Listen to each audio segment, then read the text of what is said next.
వీళ్ళరా ప్రతి ఒక్క స్త్రీ తల్లి కూడా చాలా ప్రాముఖ్యమైనటువంటిది. ప్రతి ఒక్క స్త్రీ తల్లి చాలా ప్రాముఖ్యమైనటువంటిది గనుక ఈరోజు స్త్రీల కొరకు ప్రత్యేకమైనటువంటి పాఠాన్ని మనము నేర్చుకోబోతున్నాం. మరి అందరూ కూడా ఇక్కడ ఉన్నటువంటి వారు విని ఇతరులకు కూడా ప్రకటించాలి. ఎంతో అద్భుతమైనటువంటి ఈ మాటలను ఉత్తర ప్రత్యుత్తరాలు మీరు చదువుకున్నారు. ఇక్కడ రెండో మాట చూస్తే 29వ కీర్తన 2వ మాట చూస్తే యెహోవా నామమునకు చెందవలసిన ప్రభావమును ఆయనకు ఆరోపించుడి, ప్రతిష్ఠితములకు ఆభరణములను ధరించుకొని ఆయన ఎదుట సాగిలపడుడి. దేవునికి స్తోత్రం. ప్రతిష్ఠితములకు ఆభరణములు. ఇలా స్త్రీ తల్లులు బాగా గమనించండి. స్త్రీ తల్లులకి పురుషులకేటి వర్తించినటువంటి మాటలు.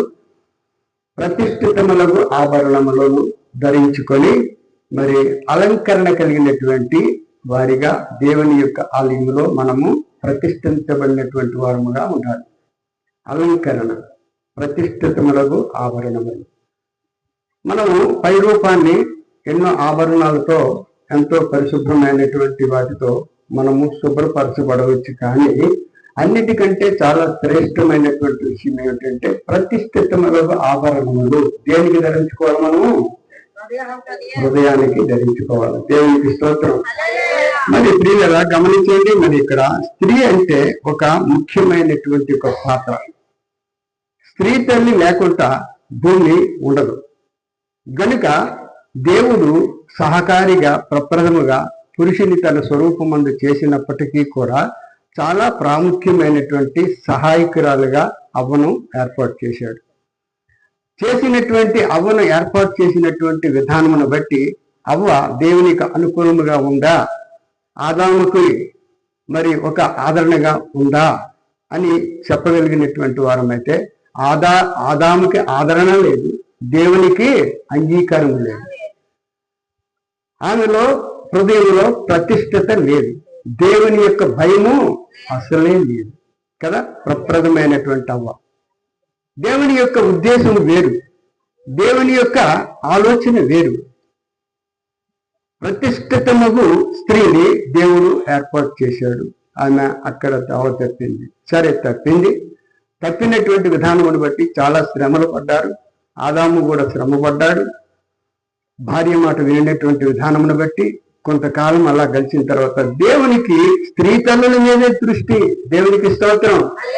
గనుకనే స్త్రీ తల్లులని దీవిస్తున్నాడు. ఆయన స్త్రీ తల్లుల్ని దీవిస్తున్నాడు. అబ్రహాముకు ఆశీర్వాదకరమైనటువంటి శారాన్ని ఇచ్చాడు.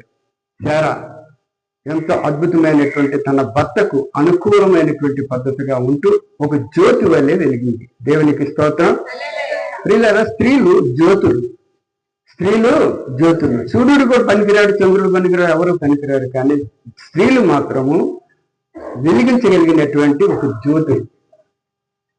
తన కుటుంబాన్ని వెలిగించుకోగలిగినటువంటి జ్యోతి, తన భర్తను వెలిగించుకోగలిగినటువంటి జ్యోతి, తన పిల్లలను వెలిగించుకోవలసినటువంటి జ్యోతి, తనకున్నటువంటి రక్త సంబంధికులు బంధుమిత్రాదులను చాలా వరకు అందరినీ కూడా కాపాడుకొనవలసినటువంటి విధానము ఒక జ్యోతిగా స్త్రీ తల్లికి దేవుడు ఏర్పాటు చేశాడు. స్త్రీలు లోకానికి ముఖ్యమైనటువంటి వారు. ఎక్కడ చూడండి, పెద్ద సంఘాల్లో లక్షల కొద్ది సంఘాలు అభివృద్ధి పరచబడుతున్నాయి అంటే స్త్రీ తల్లుల వల్లనే. స్త్రీ తల్లులు కన్నీటి ప్రార్థన వల్లనే. స్త్రీ తల్లులు ఎంతో అద్భుతమైనటువంటి ఆ యొక్క ప్రార్థన మూలముగా ఆ స్థలము ఐశ్వర్యముతో ఆశీర్వాదముతో నిండుకుంటారు. అటువంటి స్త్రీ తల్లులు అవసరం అన్నమాట. ఈరోజు మీరందరూ కూడా అట్టి విధముగా దేవుడు ఏర్పాటు చేసుకున్నాడు కనుక పట్టుదల కలిగినటువంటి వారమే దురాశలకు దూరమవుతూ దేవుని యొక్క ఆశలను నెరవేర్చగలిగినటువంటి కుమార్తెలుగా మనం జీవించటం ఎంతో శ్రేష్టమైనటువంటి విషయం. దేవునికి స్తోత్రము కలుగును గాక. ఇది పురుషులకు కూడా వర్తిస్తుంది. వీళ్ళరా గమనించండి. పురుషులు దేవుని దగ్గర విజ్ఞాపన చేయొచ్చు, కానీ పురుషుల కంటే స్త్రీ తల్లుల యొక్క ప్రార్థన దేవుడు ఎక్కువ అంగీకరిస్తాడు, ఆలకిస్తాడు. ఎప్పుడు చెప్పిందే చెప్తాను నేను, వినండి. అన్న భర్త ఎవరు? ఎల్కానా. పిల్లలు కావాలంటే ఎల్కానా ప్రార్థన చేశాడా? అన్న ప్రార్థన చేసిందా? దేవునికి స్తోత్రం కలుగుతుందా. అన్న ప్రార్థన చేయబట్టి అన్నకు మంచి బిడ్డ దేవుడిచ్చాడు. భర్తను కూడా దేవుడు బహుగా దీవించాడు. ప్రేమైనటువంటి దేవుని బిడ్డలారా, కుమార్తెలారా ఆలకించండి. దేవుని కుమార్తెలుగా మనం గుర్తింపబడుతూ ఎప్పుడు కూడా దేవునిలో కొనసాగించుకుంటూ ఉండాలి. అదే విధముగా మరి మనము అలంకరణ అనేది అన్ని చేసుకోవచ్చు, కానీ ఎక్కువగా హృదయ అలంకరణ చాలా శ్రేష్టమైనటువంటి విషయం. కనుకనే పేతురు భక్తుడు ఇక్కడ చెప్పినటువంటి కుమారుడు మరి సురేష్ బాబు చాలా చక్కగా చదివారు. నేను చదివి తొందరగా పూర్తి చేస్తాను. నేను చదువుతాను, చూడండి. అటువలే స్త్రీలారా, మీరు మీ స్వపురుషులకు అంటే సొంత పురుషులకు లోబడి ఉండేది. అందువలన వారిలో ఎవరైనా వాక్యములకు అవిధేయులైతే, ఎవరు? పురుషులు వాక్యములకు అవిధేయులైతే వారు భయముతో కూడిన మీ పవిత్ర ప్రవర్తన చూచి స్త్రీలకు, మీ భర్తలు ఒకవేళ అపవిత్రమై వాక్యానికి దూరం అయితే మీరు ఎలా ఉండాలి? స్త్రీలు ఎలా ఉండాలి అంటున్నారండి ఇక్కడ. మీ పవిత్ర ప్రవర్తన అంటే నడువడి. మీ పవిత్ర ప్రవర్తనను చూచి వాక్యం లేకుండానే తమ భార్యల నడవడి వలన రాబట్టబడవచ్చును. దేవునికి స్తోత్రం. భార్యలు నడవడి, భార్యలు గుణములు, భార్యల యొక్క ప్రవర్తనను బట్టి భర్తలు భక్తిహీనులైనప్పటికీ కూడా, తాగుబోతులైనప్పటికీ కూడా, లేదంటే చెడు ప్రవర్తనలు తిరిగినప్పటికీ కూడా భార్యలు ప్రవర్తనను బట్టి భర్తలు మారుతారు అని ఇక్కడ ధైర్యజనుడైనటువంటి పేతురు మనకు హెచ్చరిస్తున్నారు. దేవుడు చెప్పినటువంటి మాటలు, అద్భుతమైనటువంటి మాటలు మనకు చెప్తున్నాడు. ఇక్కడ చూసినట్లయితే 3వ వచనంలో, నడవడి వలన రాబట్టబడవచ్చును, జడలు అల్లుకొనిటయు, బంగారు నగలు పెట్టుకునిటయు, వస్త్రములు ధరించుకునిటయు, వెలుపటి అలంకారము నీకు అలంకారముగా ఉండక సారువైనట్టు మృదువైనట్టునైన గుణమును అక్షయ అలంకారము గల నీ హృదయపు అంతరంగ స్వభావము నీకు అలంకారముగా ఉండవలను. దేవునికి స్తోత్రం.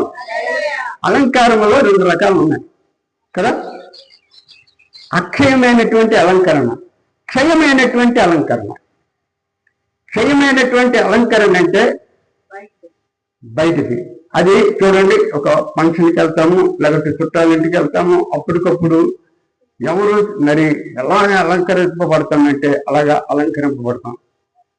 అక్కడక్కడ ఆ బ్యూటీ పార్లర్స్ దగ్గరికి వెళ్ళి చక్కగా సిద్ధపడి చెవులకి, ముక్కులకి, ఆటికి, వీటికి అందమైనటువంటి వాటిని మనము పైన అలంకరించుకొని వెళ్తాం. అది ఎంతవరకు ఉంటుందండి? సాయంకాలం అయితే మసి అయిపోద్ది. మనం నేను చూశాను బ్యూటీ పార్లర్లో అలంకరించినటువంటి వారు, తర్వాత చాలా మంది అందగాలు అలంకరించుకొని సాయంకాలం వచ్చేసరికి మసి ముక్కలు నూనె మొక్కలు అయిపోతాయి. అది క్షయమైన అలంకరణ. అక్షయమైనటువంటి అలంకరణ ఇటువంటి తెలుసండి, హృదయములో అలంకరించుకునేటువంటి అలంకరణ అక్షయమైనటువంటిది, అంటే నిరంతరం ఉంటుంది. దానిని ఎవరు కూడా వినేరు. దేవునికి స్తోత్రం. ఎస్తేరు అక్షయమైన అలంకరణ అలంకరించుకుంది. తనతో ఉన్నటువంటి 100 మంది అంతా కూడా క్షయమైన అలంకరణలు అలంకరించుకున్నారు. శరీరానికి కావలసినటువంటి వస్తువులు, సెంటు, శ్యామలు అన్ని కూడా బ్యూటీ పార్లర్ తాలూకా సామాన్లు రాసుకుంటూ చాలా చక్కనైనటువంటి వాటితో వెళ్ళారు. ఎప్పుడు వెళ్ళారు? ఉదయం చెప్పారేమో, వాళ్ళు ఎప్పటి నుంచి తయారయ్యారో తెలియదు. ఒక్కోసారి చూడండి, మీకు అందరికీ తెలుసు, ఒక్కొక్క స్త్రీ కానీ పురుషుడు కానీ తయారయ్యారంటే అంతంత కాదు.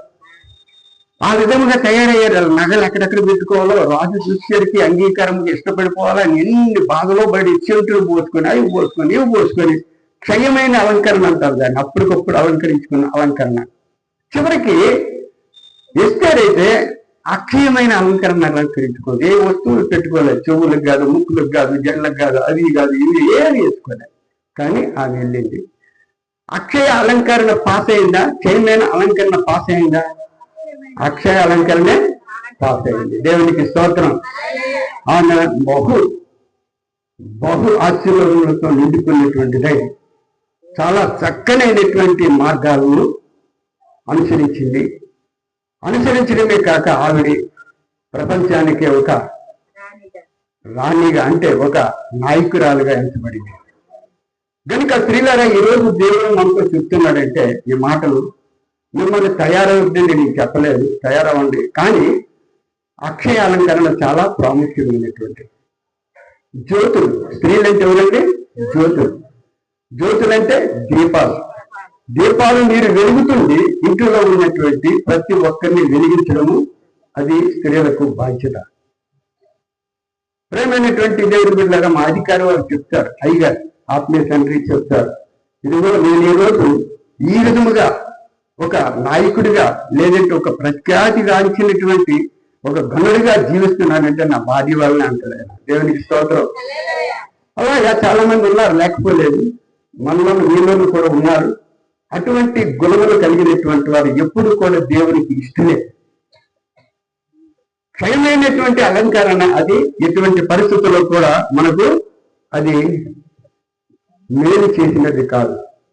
అక్షయమైనటువంటి అలంకరణ మాత్రము మేలు చేస్తుంది. మరి చూద్దాం. తర్వాత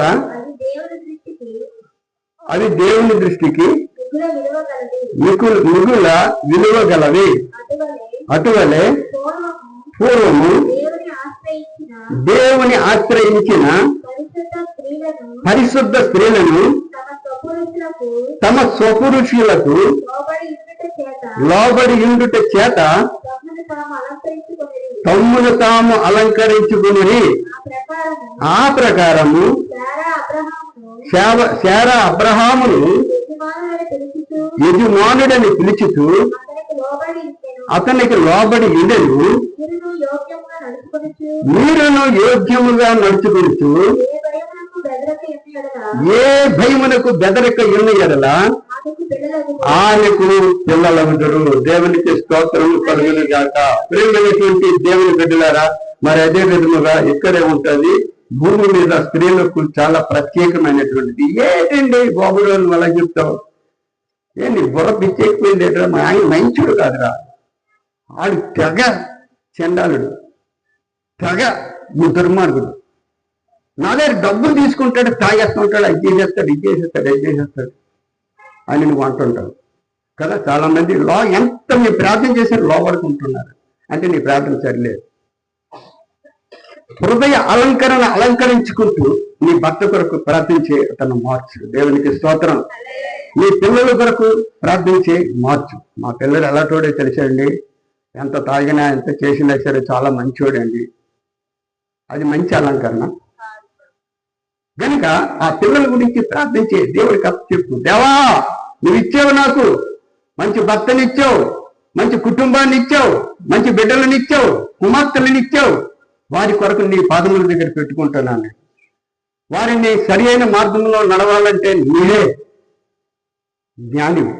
గనుక వారిని పాదముల దగ్గర పెడుతున్నాను అని కన్నీటి ప్రార్థన చేసేటప్పుడు అన్న కన్నీటి ప్రార్థన చేయగా సమూయేలు మహా ప్రవక్త అయ్యాడు. అదే విధముగా మన బిడ్డలు ప్రార్థన చేసేటప్పుడు మనకు అపవిత్రాత్మ లేదంటే అపవాది ఎన్నో కలతలు వస్తాయి. నాకు కలతలు వస్తూనే ఉంటాయి. 6 బిడ్డలు, నాకు 6 బిడ్డలు దేవుని పాదం దగ్గర పెట్టేశాను. దేవుని స్తోత్రం. మేము తమ్ముళ్ళని మమ్మల్ని దేవుని పాదం దగ్గర పెట్టేశాడు మా నాన్న. ఆ రోజు నా నాన్నని పిలిచేది లేదండి. ఏమని పిలిచాడు? అమ్మ అయ్యా. నేను అయ్యే, మా నాన్నే అయ్యే. ఆ తర్వాత రాను పేసిన వారి మా నాన్న అంటున్నాడు కానీ అయ్యా అని పిలిచేవాళ్ళు. కనుక ప్రియమైనటువంటి దేవుని బిడ్డలారా, మా తండ్రి చేసినటువంటి ప్రార్థన మమ్మల్ని ఈ విధంగా నడిపిస్తుంది. మేము చేసినటువంటి ప్రార్థన మా బిడ్డలు కలతలు వస్తాయి గోడు. అయినప్పటికీ కూడా మన ప్రార్థన మాత్రం మనము విడిచిపెట్టకూడదు. టైమింగ్స్ ఆచరించాలి. దేవునికి మహిమకరంగా ఉండాలి. దేవునికి ఎంతో అద్భుతంగా ఉండాలి. ఉండేటప్పుడు మనకి ఇటువంటి పరిస్థితుల్లో కూడా ఏది ఉండదు. ఇక్కడ చూసినట్లయితే 1 పేతురు 1వ అధ్యాయము 13, 14 వచనాలు చూసినట్లయితే, కాబట్టి మీ మనస్సు అను దేవునికి స్తోత్రం. కాబట్టి మీ మనస్సు అను నడుము కట్టుకొని నిర్భరమైన బుద్ధి గలవారై యేసు క్రీస్తు ప్రత్యక్షమైనప్పుడు మీకు తేబడు కృప విషయమై సంపూర్ణ నిరీక్షణ కలిగి ఉండేది. ఆయన మనకు కృప తీసుకొస్తాడండి. ఇక్కడ జీవిస్తున్నటువంటి మనకి కూడా కృప మన అంకతలో ఎంతవరకు ఉంటుంది దేవుని బిడ్డలకు. గనుక ఇక్కడ ఆయన కృప తీసుకొచ్చినట్లు నిరీక్షణ కలిగి ఉండేది. నేను పరిశుద్ధుడై ఉన్నాను గనుక మీరును పరిశుద్ధులై ఉండుడని వ్రాయబడి ఉన్నది. కాగా మీరు విధేయులకు పిల్లలై మీ పూర్వపు అజ్ఞాన దశలో మీకుండిన ఆశలు అనుసరించి ప్రవర్తింపగా మిమ్మల్ని పిలిచిన వాడు పరిశుద్ధుడై ఉన్న ప్రకారము మీరును సమస్త ప్రవర్తన యందు పరిశుద్ధులై ఉండు. దేవునికి స్తోత్రం. గనక మనము పరిశుద్ధతను అలంకరణ ధరించుకోవటం ఎంతో శ్రేష్టమైనటువంటి విషయం. ప్రియులారా, ఎంతో అద్భుతమైనటువంటి మాటలను మనము ఎప్పుడూ కూడా అంగీకరించాలి. మనకి శాశ్వతమైన లోకము కాదు, శరీరం మనకు శాశ్వతము కాదు, ఈ అందాలు శాశ్వతం క్షయమైనవే, ఇవన్నీ కూడా క్షయమైనవే. కనుక ఇక్కడ చెప్తున్నాడు. ఇక్కడ మరి అదే విధముగా మరి 2వ అధ్యాయము 11 నుంచి 12 వచనాలు చూద్దాం. ఆ 2వ అధ్యాయంలోనే 1 పేతురు, ప్రియులారా మీరు పరదేశం అంటే మనకు స్థలం కాదు కదా, మనది స్థలం కాదు. ఇలాంటి దానికి మనం ఎందుకంటే శ్రమపడాలి? ఇలాంటి దానికి మనం ఎందుకంటే శరీర అలంకరణ చేసుకోవచ్చు, దానికి శుభ్రత చేసుకోవచ్చు, దానిలో నేను. కానీ చాలా వరకు చాలా విచిత్రమైనటువంటి విషయాలు ఏంటంటే, కొన్ని సంఘాలు అయితే గాజులు వేసుకోరు, పూసలు వేసుకోరు, ఏమి వేసుకోరు. మీకు తెలుసు, ఈ దేమకలకి అంత తిరుగులో తెలుస్తుంది. ఉత్తి చెవులకు కాదు, ఏమి తగిలించుకోరు, ఒట్టు వైట్ చీర కొట్టుకుని తిరుగుతారు. వాళ్ళు దేవునికి స్తోత్రం. వాళ్ళ చూసి మనం అసహించుకుంటాం కూడా, అంత పవిత్రతతో ఉంటారు. కనుక ప్రియమైనటువంటి దేవుని బిడ్డలు, అట్టి విధముగా మిమ్మల్ని నేను ఉండమని చెప్పటం లేదు, కానీ ఇది ఆత్మకు అలంకరణగా ఉండాలి. వాళ్ళు పై స్వరూపం అలంకరణగా ఉన్నారేమో కానీ లోపల మనకు తెలియదు. అది ఎవరికి తెలుస్తుంది? దేవునికి తెలుస్తుంది. గనుక మనము లోపల అటువంటి అలంకరణ ఉండాలి, అద్భుతమైనటువంటి అలంకరణ. గనుక ప్రియమైనటువంటి దేవుని రూతు అద్భుతమైనటువంటి ఆదరణ పొందుకుంది. ఆమె రూతు వాళ్ళ అక్క మాత్రము వార్త మాత్రం ఏం చేసిందండి? అత్తను ముద్దు పెట్టుకుని వెళ్ళిపోయింది. రూతు మాత్రము నయోమిని అద్దుకుంది కనుక ఆమె మంచి వరములు పొందుకుంది. ఆమె మూలంగా నేను యేసు ప్రభు వచ్చాడు. దేవునికి స్తోత్రం. ఆ సంతతి చదివితే రూతు దగ్గర నుంచే వచ్చింది. అలాగే యేసు ప్రభు కూడా ఆమెలో గర్భం నుంచి వచ్చాడు. పిల్లల తర్వాత యేసు ప్రభు ఆమె ద్వారా పుట్టాడు. ఎంత ప్రఖ్యాతి కలిగినటువంటి సంగతో విన్నారా? ఆమె అలంకరణ అనేది అటువంటిది. కనుక ఇక్కడ చూడండి, మనకి ఇదిగా ప్రియులారా, మీరు పరదేశంలోను యాత్రికులనే ఉన్నారు గనుక బాగా మాట ఆలోచించండి. ఆత్మకు విరోధులుగా పోరాడు శరీర ఆశలను విసర్జించి అన్యజనులు మిమ్మల్ని ఏ విషయములో దుర్మార్గులని దూషించురో ఆ విషయంలో వారు మీ సత్క్రియలు అంటే మంచి పనులను చూచి వాటిని బట్టి దర్శన దినమున దేవుని మహిమపరచునట్లు వారి మధ్యను మంచి ప్రవర్తన గలవారే ఉండవలనని మిమ్మల్ని బ్రతిమలాడుకుంటున్నాను అంటున్నాడు భక్తుడు. దేవునికి స్తోత్రం. మనము ఇతరులకు మనల్ని ఎవరు దూషిస్తున్నారో వాళ్ళ దగ్గర మనము మంచి ప్రవర్తన కలిగినటువంటి వారం అయితే వాళ్ళు కూడా మనలో మారుతారండి. అదేనండి మార్పు. మార్పు అనేసి శుక్రవారం పాఠం చెప్తాను. మార్పు కలిగినటువంటి విధానం ఏంటంటే మనల్ని చూసి వారు మారాలి. ఇప్పుడు వెళ్ళిందిరా గుడికి గంటల కొద్ది ప్రార్థన చేస్తుంది, ప్రయోజనం ఏటరా? గంటల కొద్ది ఇది చేస్తుంది, ప్రయోజనం ఏటరా? దాని స్వభావం బాగోలేదురా? అలాగనేటువంటి స్త్రీలు ఉన్నారు. లేదు, అమ్మో ఆవిడ ప్రార్థన కొర్రావు రోయ్, జాగ్రత్తగా ఉండాలి మనం అనే విధముగా ఉంటుంది. అపోస్తుల కార్యంలో చూస్తే ద్వారకా ఉంటుంది. తీయొద్దండి, చెప్పేస్తాను మామూలుగా. ద్వారకా ఉంటుంది. ద్వారకా ఆమె కొందరు స్త్రీలను వెలిగించింది. దేవునికి స్తోత్రం. అనేక మందిని స్త్రీలను వెలిగించి ఆమె చివరికి చనిపోయింది. చనిపోతే స్త్రీలందరూ ఏం చేశారండి? ప్రార్థన చేశారు. అవి ఎటువంటి తెలిసండి? ధర్మ కార్యములు చేసినటువంటిది అని ఇక్కడ మనకు నిరూపింపబడుతూ ఉంటుంది. చదివిస్తే లేటండి, నేను చెప్పేస్తున్నాను. అపోస్తుల కార్యములో ఉంటుంది. ధర్మ కార్యములను నేర్చినటువంటి మహాగణురాలు. ఆ గణురాలైనటువంటి ద్వారకా చనిపోతే అందరు ఊరుకున్నారా? ఏడ్చారు. భక్తుడైన పేతురుని పిలిచారు. ఆమె చేసినటువంటి సత్కార్యములను ఆయనకు వివరించారు.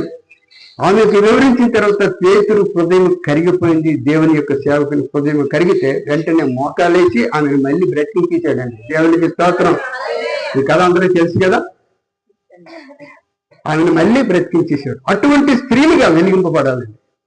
ప్రతి ఒక్కరు కూడా అటువంటి స్త్రీగా ఉంటే నువ్వు కష్టం వచ్చేట, అమ్మో మా ఎరకమ్మకి ఎంత కష్టం వచ్చిందో, ఎంత మంచిదాయో అని ప్రతి ఒక్కరు కూడా గణపరచాలి. కానీ దానికి వచ్చిందిరా, దానికి తగ్గ వచ్చింది పోనేరా అంటే ఎలా ఉంటుంది చెప్పండి. కనుక పిల్లరా, ఈరోజు దేవుడు మీకు ప్రేమ కలిగినటువంటి మాటలు చెప్తున్నాడు. ఈ ప్రేమను ప్రతి ఒక్కరము కూడా మన హృదయాలకు అద్దించుకోవాలి. దేవుడు ఎంత ఉత్తమమైనటువంటి వాడు, ఎంతో ఇదైనా. అదే 2వ అధ్యాయంలో 1-2 వచనాలు చూద్దాం. అదే 1 పేతురు 2వ అధ్యాయంలో, ప్రభువు దయాళుడని మీరు రుచి చూచి ఉన్న ఎడల చూడండి, గమనించండి.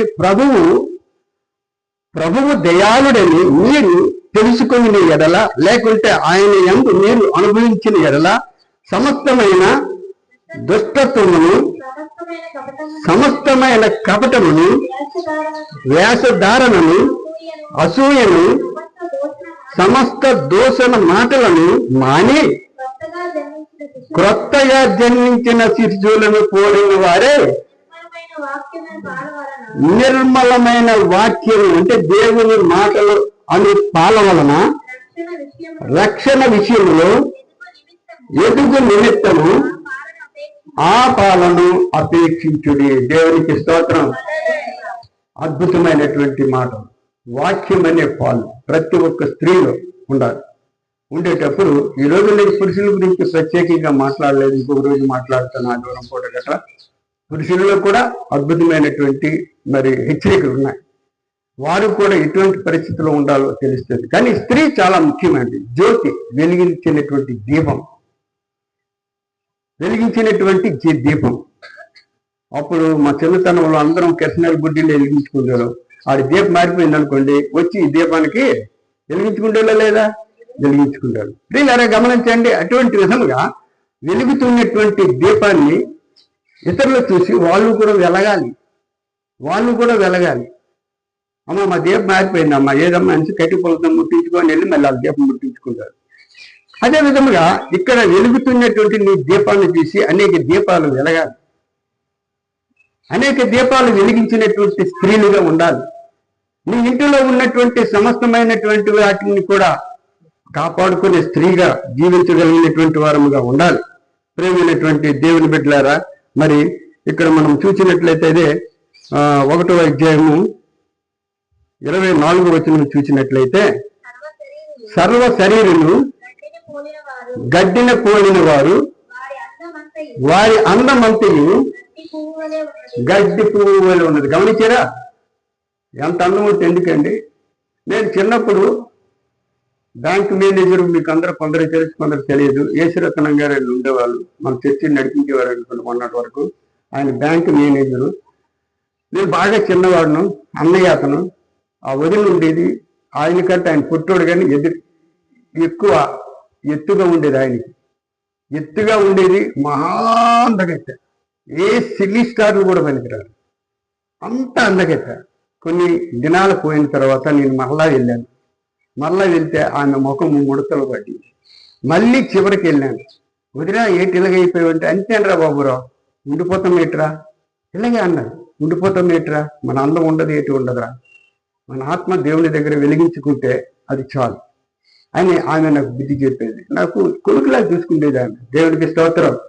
ఇప్పుడంటే బిడ్డలు దూరం అయిపోయారు నాకు, కానీ అన్నయ్య ఉన్నంతకి, యేసురత్నం అన్నయ్య ఉన్నంతకి సొంత తమ్ముడు కంటే ఎక్కువ చూసేవాడు ఆయన. చెప్పరాడు ఏంటంటే, ప్రియమైనటువంటి దేవుని బిడ్డల దగ్గర ఎందుకని చెప్తుంది, సర్వ శరీరం గడ్డిని పోలిన వారి అందమంతయు గడ్డి పువ్వు వలె ఉన్నది. తర్వాత గడ్డి ఎండను, దాని పువ్వు రాలును. అయితే ప్రభువు వాక్యం అంటే ప్రభువు మాటలు ఎల్లప్పుడూ నిలిచును. ఎప్పుడు కూడా ఆ మాటలు మనకు ఉంటాయి. గనుక ప్రియమైనటువంటి దేవుని బిడ్డలారా, 96వ కీర్తన చూద్దాం. 96వ కీర్తన 9, 10 వచనాలు చూసినట్లయితే,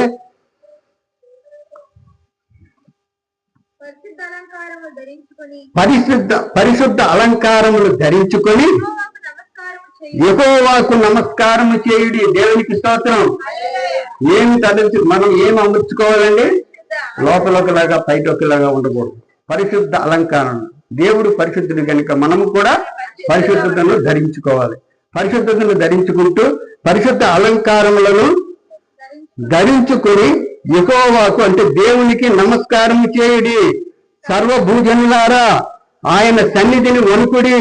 యెహోవా రాజ్యము చేయుచున్నాడు, లోకము కదలకుండా స్థిరపరచబడి ఉన్నది. న్యాయమును బట్టి ఆయన జనులను పరిపాలన చేయును. న్యాయమును బట్టి ఆయన జనులను పరిపాలన చేయును. నీకు ఉన్నటువంటి పరిస్థితిని బట్టి నీకు పరిపాలన చేస్తాడు. మంచిగా నీ ఆత్మను వెలిగించి దేవునికి పరిశుద్ధమైనదిగా వానిగా కనిపిస్తే దేవుడు నిన్ను విస్తరింప చేస్తాడు. లేదంటే నీకు తగ్గ ప్రతిఫలము తప్పకుండా ఇస్తాడు. గనుక అదే విధముగా పరిపాలన చేయను. ఈ వార్తను అన్యజనులలో ప్రకటించుడి. అన్యజనులలో అంటే దేవుని వాక్యము తెలియనటువంటి వారికి కూడా ఈ మాటలు మీరు చెప్పండి అని చెప్తాడు. హెబ్రీలో 12:16 చూసినట్లయితే ఇక్కడ గొప్ప విషయం చూడండి. హెబ్రీ 12:16 వచనంలో చూస్తే, ఒక పూట కూటి కొరకు తన జ్యేష్ఠత్వపు హక్కును అమ్మివేసిన ఏసావు వంటి భ్రష్టుడైనను వ్యభిచారి అయినను ఉండునేమో అని జాగ్రత్తగా చూచుకున్నది. 17వ వచనం చూస్తే, ఏసావు ఆ తర్వాత పోగొట్టుకొని ఆ తరువాత ఆశీర్వాదము పొందగోరి కన్నీళ్లు విడిచుచు దాని కోసరము శ్రద్ధతో వెతికినను మారు మనసు పొందనవకాశము దొరకక విసర్జింపబడినని మీరు ఎరుగుదురు కదా. యాసావు కథను మనం చాలాసార్లు వింటున్నాం. తన జ్యేష్ఠత్వాన్ని అమ్ముకున్నాడు. కారణం ఏంటంటే, ప్రేమైనటువంటి దేవుని బిడ్డల లోకాచార ప్రకారంగా లోకాలను ఆశ్రయించాడు, భ్రష్టుడైపోయాడు. అటువంటి వ్యభిచారి కానీ అటువంటి భ్రష్టత్వం కానీ మీరు ఉండకూడదు అని ఇక్కడ భక్తుడు హెచ్చరిస్తున్నాడు మనకి. ఏదే విధంగా హెబ్రీలో 12, 28, 29 చూసినట్లయితే, అందువలన మనము నిశ్చలమైన రాజ్యమును పొంది దైవ కృప కలిగి ఉండుము. ఆ కృప కలిగి వినయ భయభక్తులతో ఎలాగా దేవునికి ప్రీతికరమైన ఇష్టమైన ప్రీతికరమైన సేవ చేయుదము.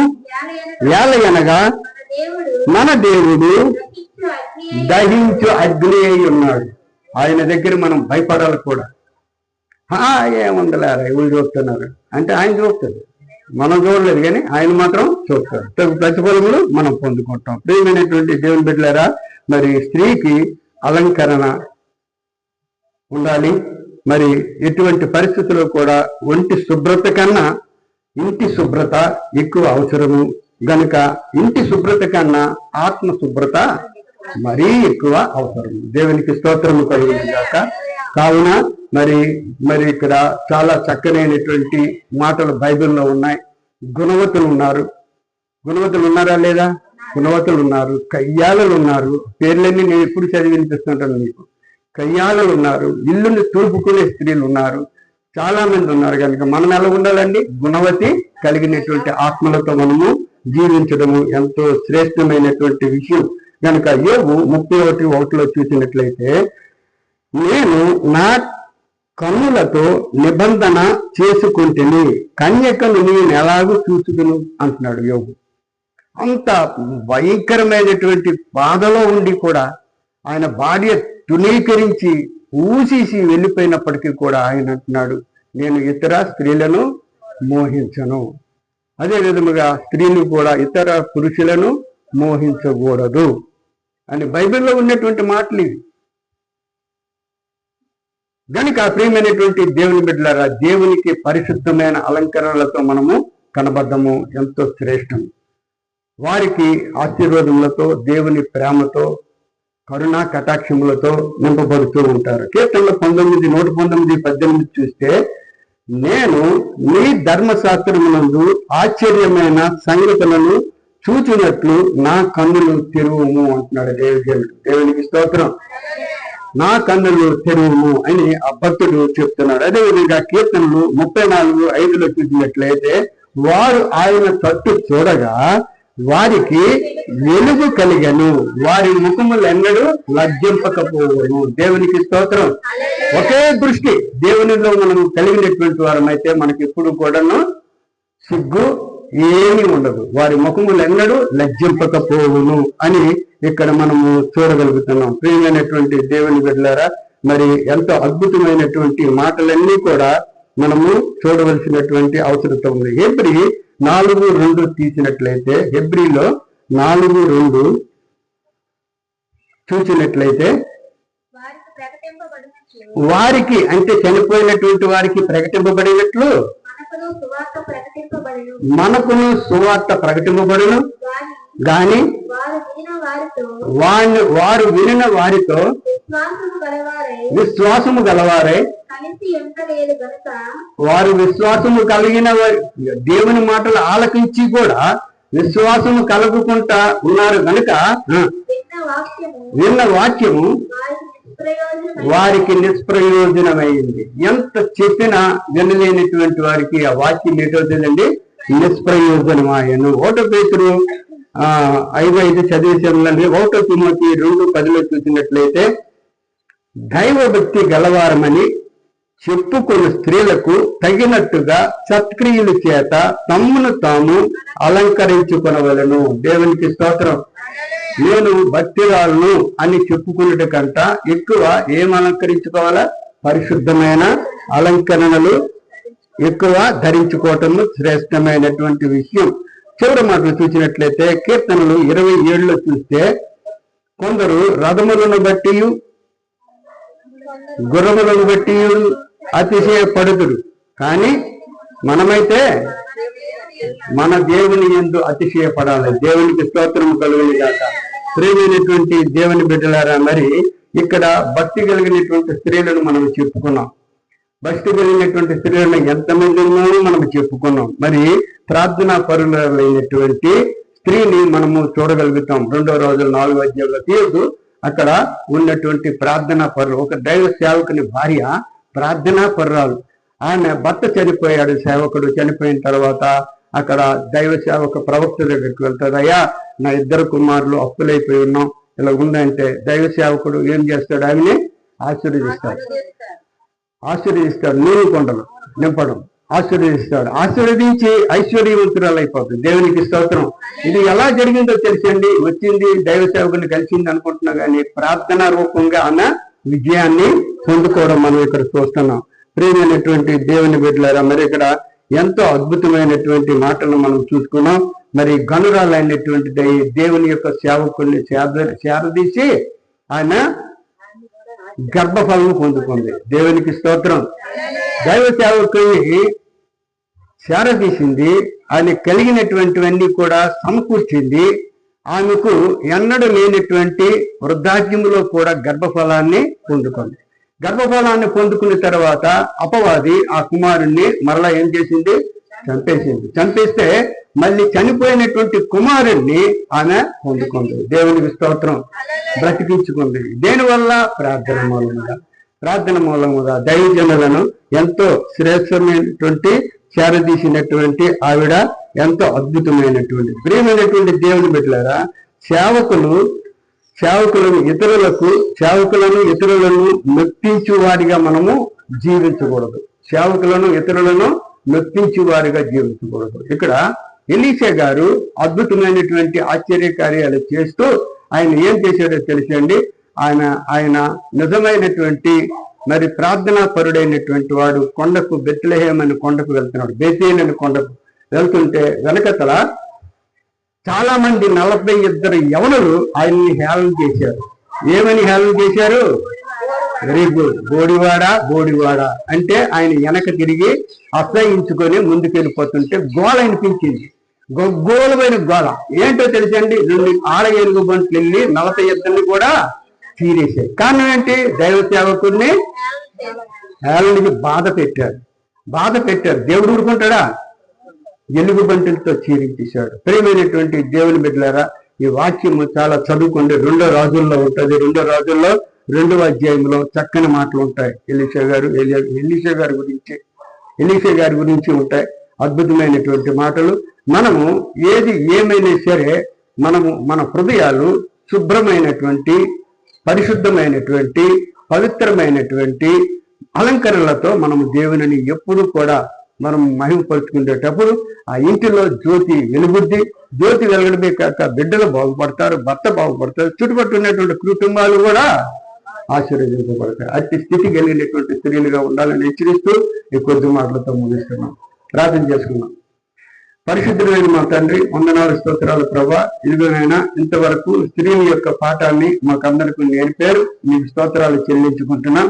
వినినటువంటి కుమార్తెలకు హృదయంలో అద్భుతమైనటువంటి హృదయ అలంకరణ, పరిశుద్ధత అలంకరణలతో మేమందరము నిన్ను గణపరుస్తూ మీరు మేలులు పొందుకునే భాగ్యాన్ని దయచేయమని ప్రార్థిస్తున్నాం. ఈ లైవ్ లో అందరూ చూస్తున్నారో ప్రభా, వారందరి కుటుంబాలను కూడా అట్టి విధముగా స్త్రీలు వెలిగించి తమ భర్తలను, తమ కుమార్తెలను, తమ కుమారులను వెలిగించుకుంటూ తండ్రి వారి జీవితాలను విస్తరింపచేసి ఆశీర్వాదంతో నింపుదల దయచేయమని, వచ్చినటువంటి విధంగానైనా నీ కుమారులను కూడా నీకు వెలుగు ప్రకాశింప చేయమని, వినినటువంటి మాటలు కొట్టుకొని పోకుండా అవి నెమర వేసుకుంటూ అట్టి విధముగా అందరూ జీవించడానికి సహాయం చేయమని యేసు పరిశుద్ధ నామములో మరి వేడుకుంటూ ప్రార్థిస్తున్నాం తండ్రి.